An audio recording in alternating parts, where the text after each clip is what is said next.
every major city going on today. And next weekend there'll be local demonstrations all over the country. I'll be in Birmingham myself, but they'll be all over the country.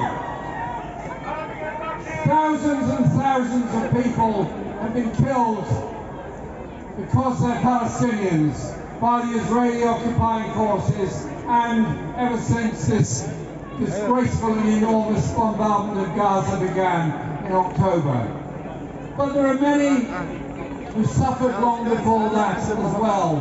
And if I may, I'd just like to recall the name of a brilliant young man who went to Gaza to support the Israeli Committee Against House Demolitions and tried to save children from dying in that process. And for his pains, he was shot dead while carrying children to a place of safety. He died exactly 20 years ago today. His name was Tom Herndl.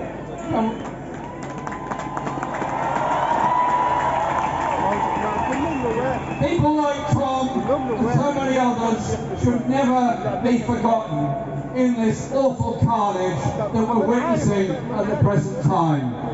The carnage that is destroying life of its very self in Gaza.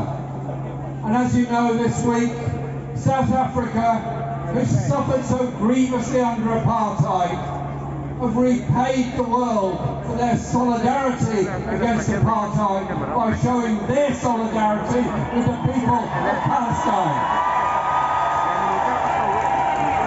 And South Africa, taking the case and application to the International Court of Justice in The Hague, was to me a very poignant moment.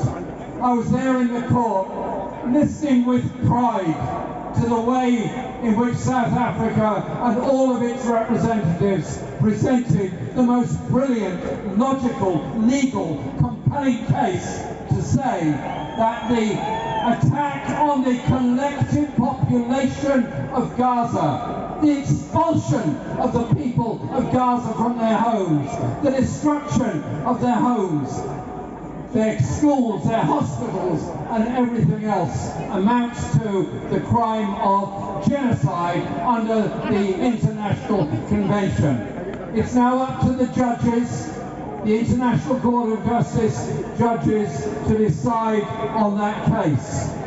I simply say this: anyone who heard that case, who heard that submission, must be convinced that not only is the case just, there has to be a ceasefire now, and that must be demanded by the ICJ.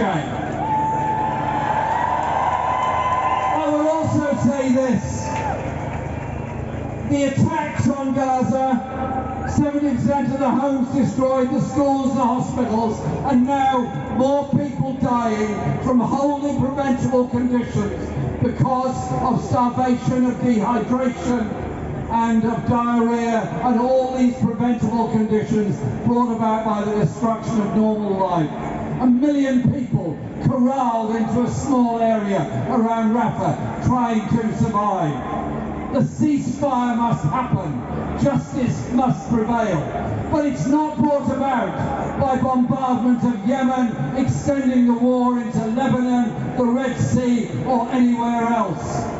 As if there aren't enough bombs that have already been dropped on the Yemen over the past years by Saudi Arabia, supplied by Britain and the United States. So our demands, our international, our global demands, are justice for the Palestinian people. But our